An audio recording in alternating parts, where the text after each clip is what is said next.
After my arch-nemesis went broke, I rolled up in my old Ford Ranger and brought her back to my place.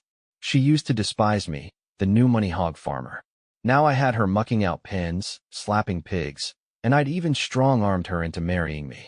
We lived like that, married for over half a year. I actually started to think she might be falling for me. Then the Kensingtons got their name cleared, and just like that, she was high society again, surrounded by her rich friends. She made a crack about me stinking of pig shit. She said, cool as anything. Yeah, that smell is pretty disgusting. The night was pitch black, the back seat of the Ranger silent. If it weren't for Ava Kensington breathing beside me, I'd have thought I was hauling a ghost. From hearing the Kensingtons were bankrupt to dragging Ava and her family back to my hog farm in rural Illinois, it all happened in less than 8 hours. I remember clear as day leaving that morning. My dad asked, Ethan, where you headed? I told him, gonna bring you back a daughter-in-law with some brains. Freshman year of high school was the first time I laid eyes on Ava Kensington. I was hooked. Beautiful, whip-smart, but way out of my league back then. Then, a couple of weeks ago, her old man, Arthur Kensington, got arrested. Assets frozen. Ava, her mom, and her grandma were kicked out on the street. She was crashing with a so-called best friend in Chicago, but that didn't last. The friend turned on her, tossed her stuff out. By the time I got to the city, the three of them were huddled under an overpass, looking barely better than homeless. I hauled them back to the farm. Dad was already asleep. I got the Kensingtons cleaned up, showed them the shower. They were like robots, totally numb, just doing whatever I said. Cleaned up, they crashed on the spare beds and were out like lights. Next morning, still dark out, I woke up like clockwork. 10 years working the farm with Dad, my internal clock was more reliable than any rooster. I threw on a jacket, grabbed some kindling from the woodpile, and headed to the kitchen. In the dark, I always get the fire going in the old stove before chopping the pig feed. Water was just starting to warm up when the kitchen door creaked open. Ava Kensington walked in, wearing a Chanel jacket that looked wildly out of place. The last few weeks had knocked a lot of that icy, proud look off her. Now she just seemed lost, unsure. Is there anything I can do to help? She asked. I thought for a second, then pointed to a pile in the corner. Grab a knife, chop up these pumpkins for the feed. Turns out I'd overestimated Ava. Straight A's in school didn't mean she knew beans about farm work. First chop, she nearly took a chunk out of her own hand. Blood welled up and she winced, brow furrowing. I sighed, went to get some gauze from the first aid kit. Are you serious? You gotta hold the pumpkin steady when you cut it. Am I completely useless? Can I do anything right? She sat on a small wooden stool, eyes downcast, looking like a dejected kitten. My heart melted a little. It's okay. You'll get the hang of it. Next time will be better. I crushed some yarrow leaves I kept for small cuts and pressed them onto the wound. Forget it. Just go feed the fire for me. Don't stuff it too fast. Let the wood catch, or it'll go out. Ava glanced at me, pulled back the log she was about to shove in. A flicker of embarrassment crossed her face. Ethan, you know so much. In the 4+ years I'd known her, I'd never heard her say anything like that. Mostly, it was her looking down her nose at me. Ethan, are you an idiot? How can you get so much wrong? Or anyone could guess that answer right with their eyes closed, and you still messed it up. I give up. Back then, she was valedictorian material, the class president type. I was the screw-up who only got into that fancy private school because Dad greased some palms. If I hadn't been so stubborn, always firing back at her, I would have dropped out long ago. Now, hearing praise from her threw me for a loop. I had to say something. Nah, it's nothing. Practice makes perfect. So, where's your boyfriend? I was talking about Liam Scott, her childhood sweetheart. The guy trailed after her all through high school, always puffing out his chest and acting like he owned her whenever I was around. Surprised he wasn't here now. Ava looked down. He's not my boyfriend. Looked like, when trouble hit, he flew the coop. I fought to hide a smirk, trying to sound casual. All right, forget I asked. But I was sneaking glances at her out of the corner of my eye. Ava was always top-tier beautiful in my book. Stunning features, that cool, intelligent air about her.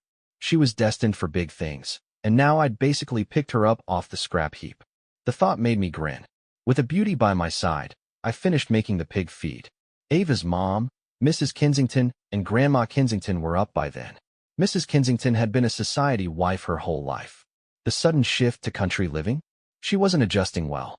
She clutched Ava's arm. I'm so worried about your father. Ava patted her hand. Mom, don't worry. Mr. Peterson is already gathering evidence for Dad's case. He'll let us know if there are any developments. She said this while I had my back to them, chopping vegetables for our own breakfast. Ava was lying. That Mr. Peterson she mentioned wouldn't touch the Kensington case with a 10-foot pole. Ava called him yesterday, and he practically yelled at her, said she couldn't afford his fees. But her mom, with her weak heart, couldn't know that. After breakfast, I suggested Mrs. Kensington take her mother for a walk around the property. Ava sighed, wiped her face. I knew she was only 22, still just a kid really. She was out of options. Ethan, what am I going to do? That was what I'd been waiting for. I slammed the cleaver into the cutting board. I have a way. What way? Marry me. I'll give you the money. 2. Before I even went to pick up Ava, I'd told Dad about the Kensingtons. My parents' marriage was a wreck. Mom took off with some guy when I was 3. Dad couldn't be bothered with me back then, so I pretty much raised myself, scrounging for what I could. When I was 10, he suddenly cleaned up his act, came home, and started the hog farm. Got lucky, made some money. But Mom screwing him over left him bitter. He doesn't trust women. I wasn't exactly overflowing with warm fuzzies for Dad either, and I trusted people even less. So we were on the same page. Find a good candidate, smart and healthy for the heir, then cut the mother loose. Keep the kid, ditch the mom. After I brought Ava back, Dad texted me. Ethan, this one's perfect. Lock it down fast. With Dad's green light, I laid it all out for Ava. Your dad needs money for his legal defense. We can provide it. My dad needs a legitimate grandchild to inherit the business. You can give him that. We get a marriage certificate. Once there's a kid, we can get divorced. Ava only hesitated for a few minutes before she agreed. She had no choice. Her father was in jail, no news. The longer it dragged on, the harder it would be to get him out, even with money. I told Dad Ava agreed. His reply? Toad got the swan pretty quick, huh? 3 days later, Ava and I got our marriage license at the county courthouse. When we told Ava's mom and grandma, more like a formal announcement than a celebration, her mom looked like she'd swallowed a lemon. She probably felt, not without reason, like we were vultures picking over a carcass. But when the first installment of the money, a cool $1 million, hit their account, her expression sweetened right up. I was happy too. Tonight, Ava Kensington would be mine. I noticed back in school she had an incredible figure, all curves in the right places. Tonight was going to be something. She was wearing a simple dress, looking the part. We'd both had a bit of whiskey Dad kept for special occasions. I pulled Ava along. What's the latest with your dad? Mr. Tan, the new lawyer, says it's complicated, but there's still a chance of winning. Good. Behind the main farmhouse, there's a separate 2-story building Dad put up last year after a good season. The top floor was already fixed up, meant to be my place when I eventually got married. I pushed open the door. It was dusty, mostly unfinished. Walls weren't even painted, except for the bedroom, which had this massive bed in it. I rubbed my nose. You can shower first, she said. Okay. The sound of the water running in the bathroom had my mind racing. Afraid I'd lose control and barge in, I paced the room looking for something to distract myself. There was a nightstand. I pulled open the drawer. A box of condoms. I saw red. Text to Dad. What the hell is this? Reply, huh? Thought you might need him. Me. Are you an idiot? The whole point is for her to get pregnant. Reply. Oh, right. Dad forgot. My bad. Sorry, that's scatterbrained. I slammed the door shut, looked up. Ava was standing there. She was in a thin bathrobe, clinging in all the right places. Steam rose off her, droplets of water tracing paths down, disappearing into the white towel cinched at her waist. I licked my lips without thinking. Ava's eyes, which had held a hint of a smile, darkened with something else as she slowly approached. What are you doing? I managed. Nothing, she said, her voice husky. Just thinking you should take a shower. Her hand slid under the hem of my shirt, sending a shiver through me. Don't you want a baby? She murmured. If we don't shower, how are we going to proceed? My mouth always runs faster than my brain. We could just take our clothes off. Are you stupid or something? I blurted out. The words were barely out before I regretted them. God, what was I saying? To my surprise, Ava just chuckled, a low, throaty sound. You're right. Clothes off is all it takes. Husband knows best. 3. I had good reason to suspect Ava had played me. Before the wedding, She swore she'd never even dated anyone. But that entire night, I was in way over my head. Every inch of me was buzzing, but I still had to act tough. She asked, tired? I shot back. Just cause you're an amateur doesn't mean everyone is. Ava didn't get mad. She just patiently supported my hips. Ethan, has anyone ever told you not to provoke a woman in bed? So what if I provoke you? It tends to bring out her competitive side. My scalp tingled. I made a bolt, but she pinned me down. Now let's try again and see who the real amateur is. Ava was definitely still that cunning schemer I knew. She just brought her score settling to the bedroom. It left me waking up the next morning feeling like I'd been run over by a truck. I dragged myself out of bed, all limbs aching, and went to start the fire and make breakfast like usual. Mrs. Kensington was up, too, dark circles under her eyes. You not sleeping well here, Mrs. K? She hesitated, then said, No, it's not that. I'm just worried about Ava's father. Ava's already got the lawyer on him, ma'am, I said. Try not to worry too much. I kept chopping the pumpkins as I spoke. Mrs. Kensington watched me, a strange look on her face. Ethan, you're only in your early 20s. How'd you get so capable at all this? I just smiled. This is nothing, Mrs. K. I've been looking after myself since I was a kid. Cooking, chores, it's all routine. If Dad hadn't sold off the big commercial farm operation last year, I'd still be cooking for a whole crew of workers. You're quite something. What about your mother? I paused, then turned back to my chopping. She's gone. A smile on Mrs. Kensington's face froze. Truth is, I knew a family like the Kensingtons would never accept a son-in-law with my background. Good thing I wasn't greedy. All I wanted was a smart kid to carry on the line. Women? Plenty of those around. Quickly finished cooking. Dad was up by then. He gave me a teasing look before heading out to feed the pigs. We only had about 20 head this year. Dad's getting older, doesn't want the heavy workload anymore. We talked about it. Once there was a kid, we'd scale back, live a quieter life. Sell this batch of hogs. Then next year, maybe buy some hillside land, raise sheep and cattle. No more pre-dawn past dusk grind. Ava got up, too, went with Dad to carry the feed buckets. She'd never done heavy labor. Her shoulders were soft. She hefted the heavy buckets and winced. I chuckled quietly from behind her. If it's too much, I can do it. It's fine. I can manage. Though her hands were clearly shaking. Good thing it was summer break from college. Being tired didn't matter as much.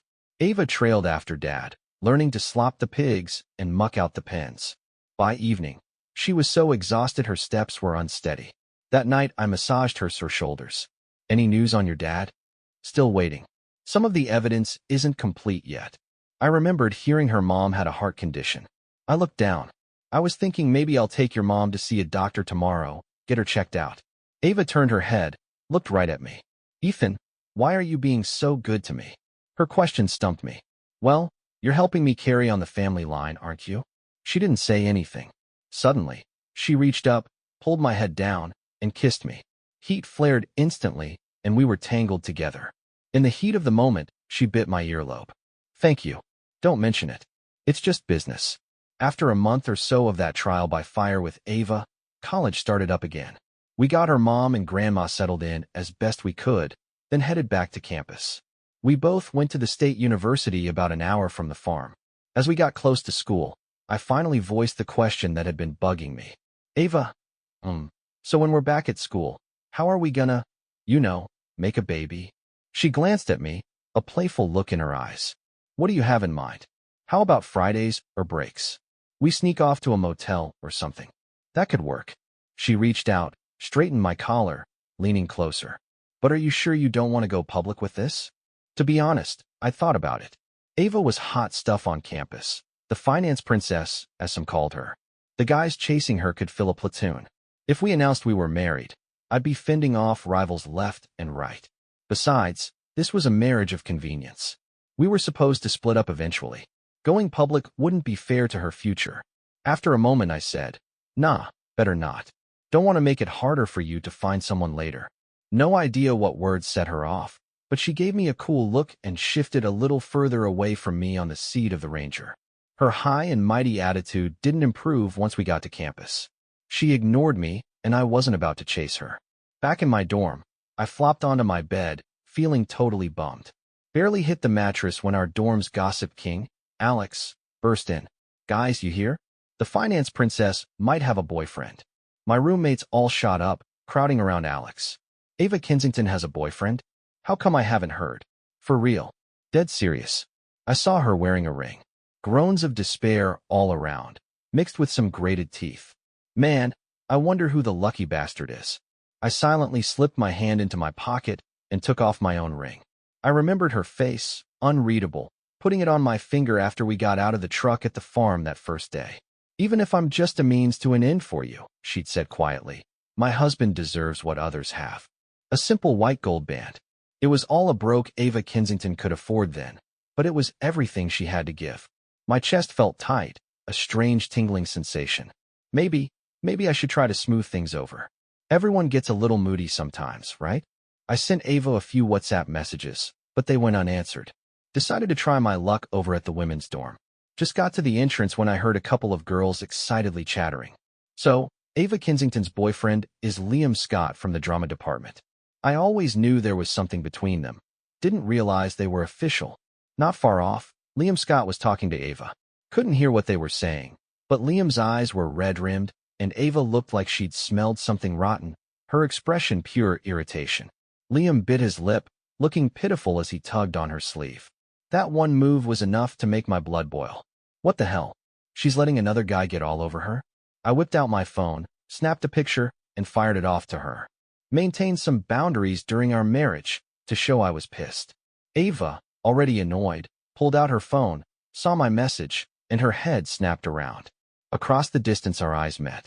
She looked flustered, started to move towards me, but I turned on my heel and walked away. Too little, too late. Am I the kind of guy to just let things slide? Hell no. I'm the one bankrolling this whole damn thing. Call after call came in from her. I rejected every one for some peace and quiet.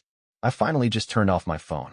10 o'clock that night, my roommate got back from a late class, bursting in.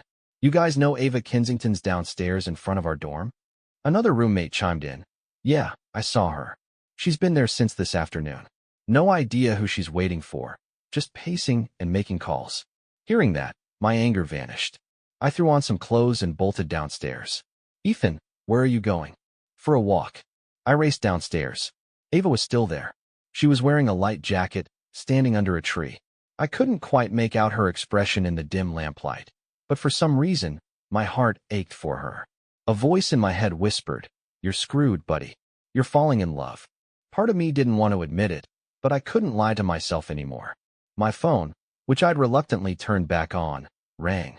I answered immediately. Ethan.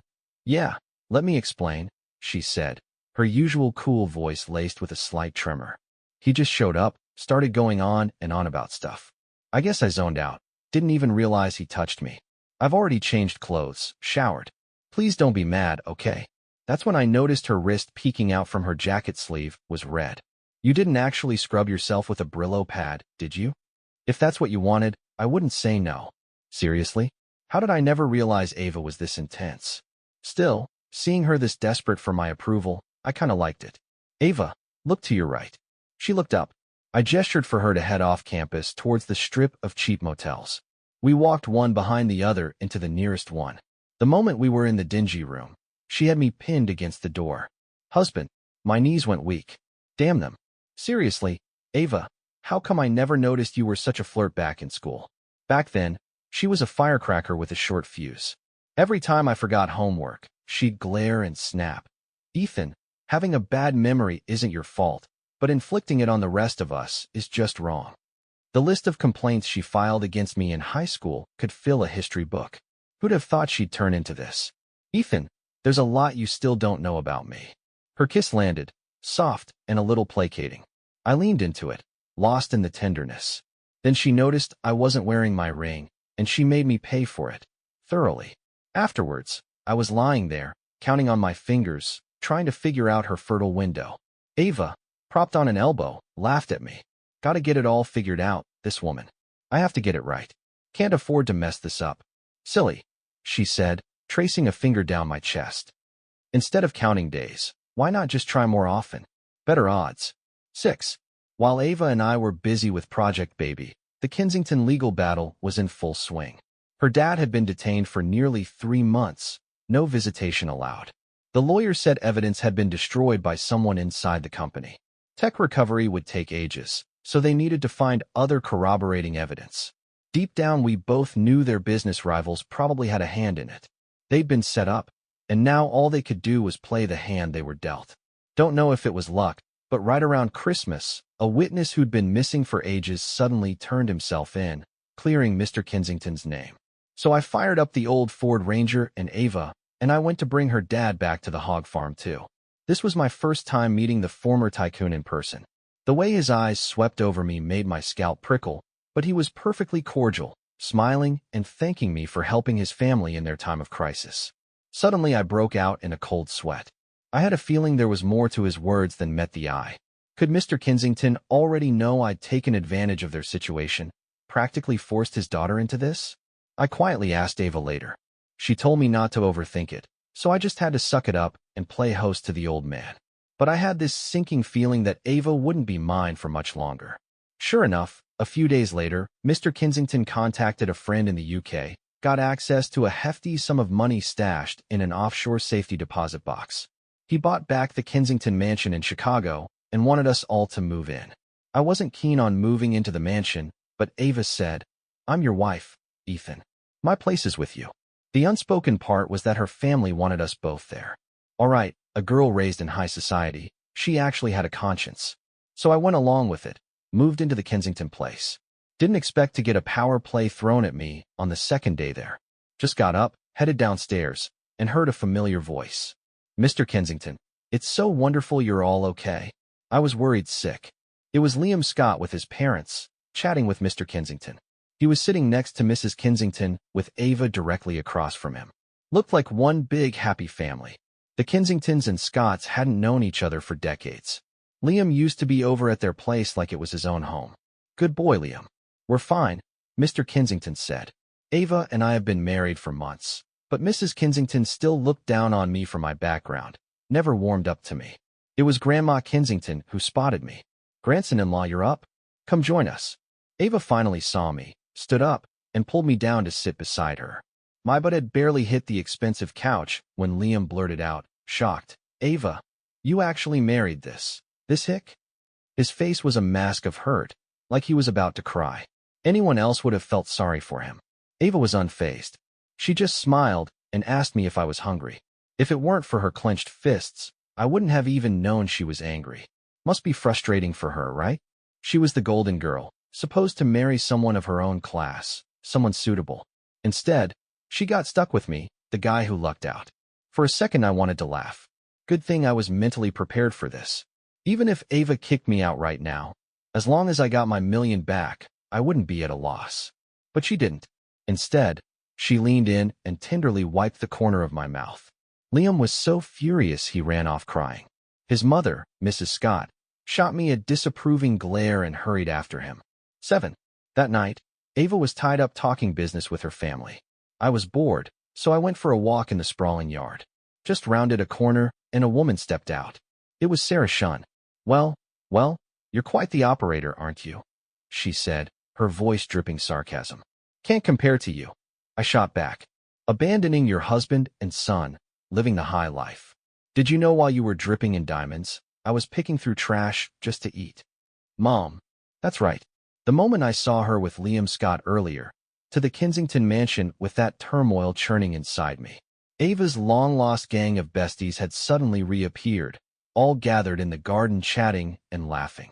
She was once again the center of attention, lapping up their fawning compliments.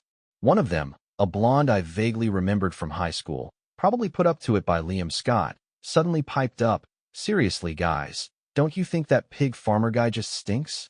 Like, makes you want to puke if you get too close. Remember, Ava, back in school, you hated how he smelled the most?"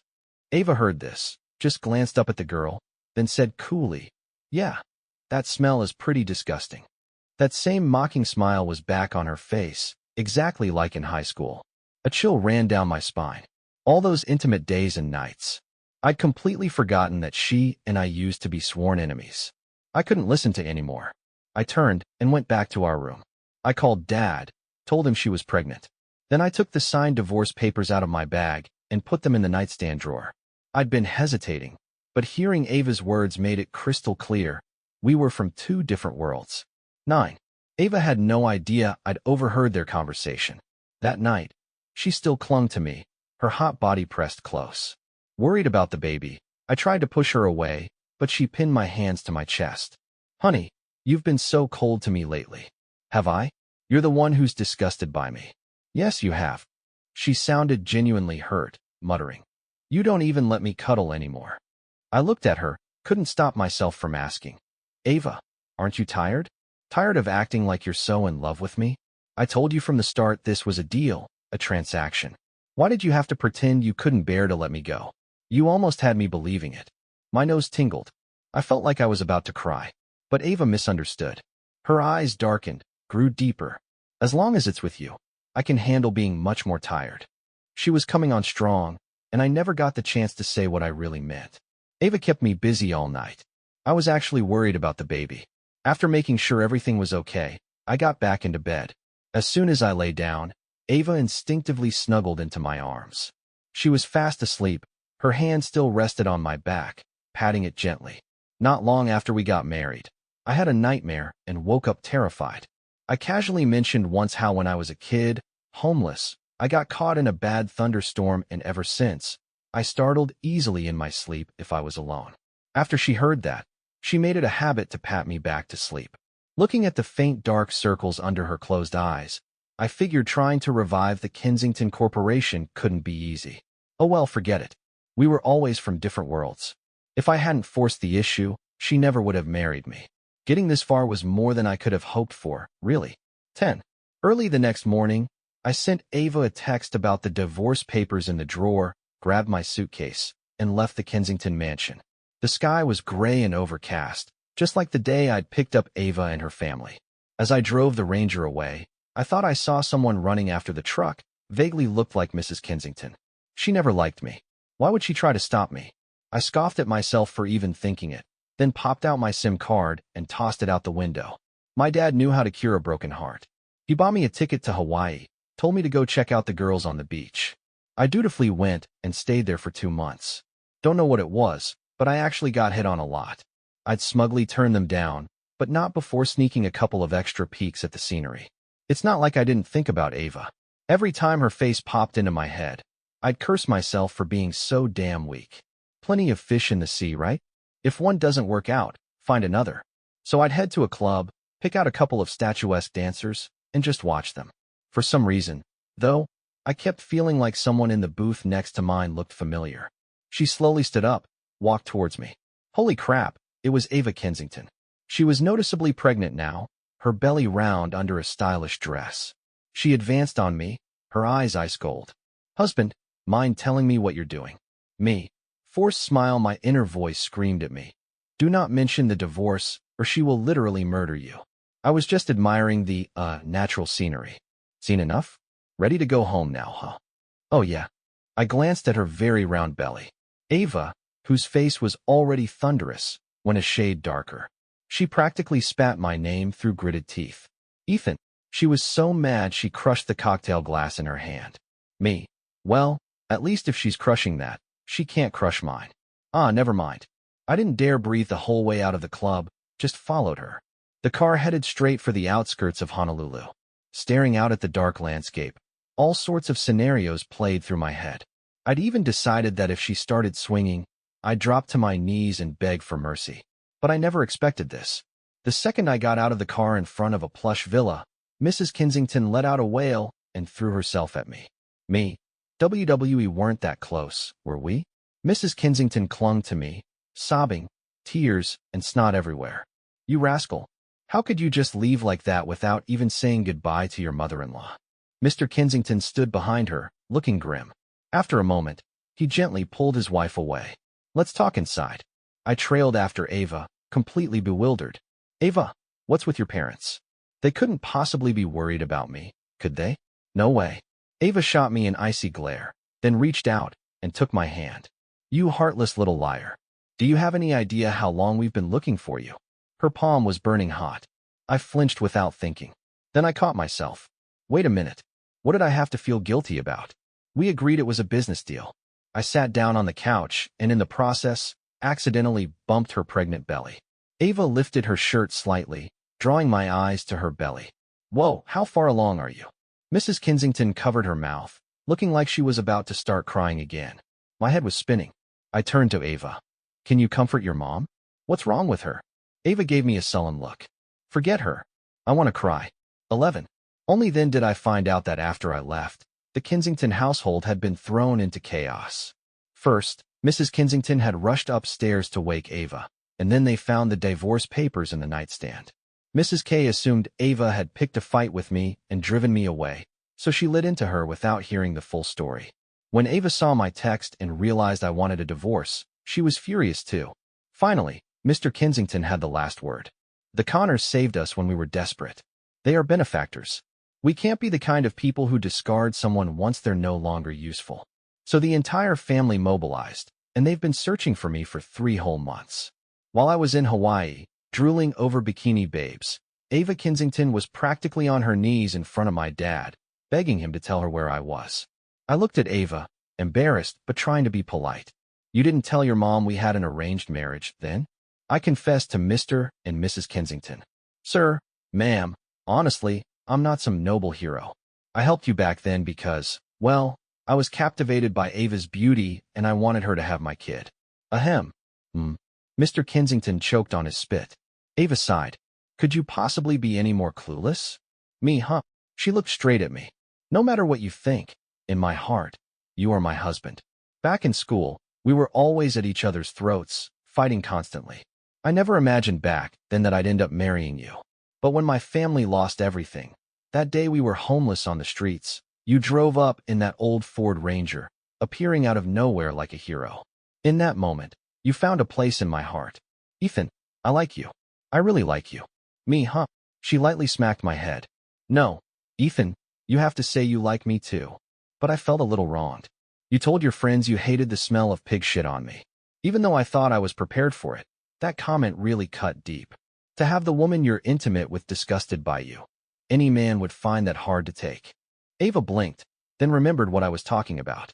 She was about to speak when Mr. Kensington interrupted, trying to diffuse the tension with a goofy grin. You actually said something like that? Was everything I taught you for nothing? Ava dodged his playful swat, flustered.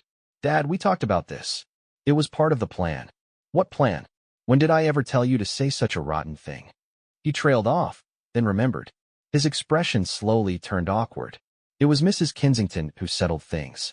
All right, it's late. Let Ethan get some rest.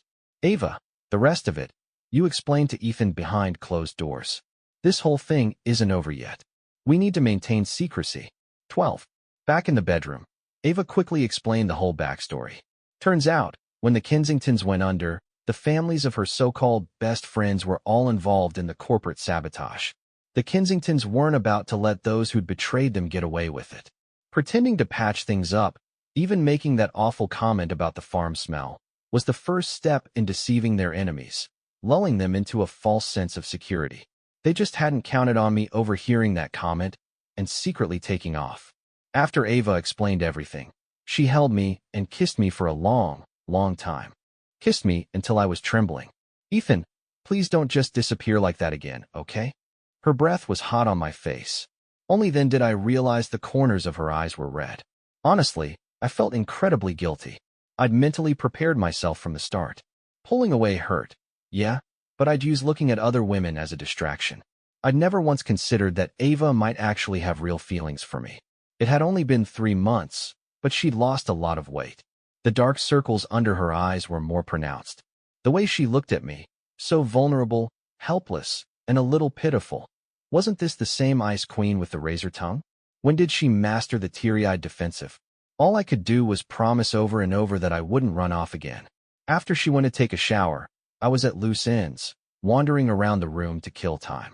In the adjoining study, a diary caught my eye. The cover was faded yellow, looked kind of familiar. I flipped it open.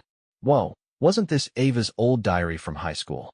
I'd accidentally stumbled upon it once, saw she'd written about having a huge crush on Little Sunshine.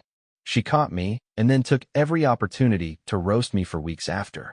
Feeling a little jealous, I started reading to find out who this Little Sunshine was. The more I read, the weirder it got. He was moving equipment with the athletics captain today, laughing so happily. Why doesn't he ever smile at me like that?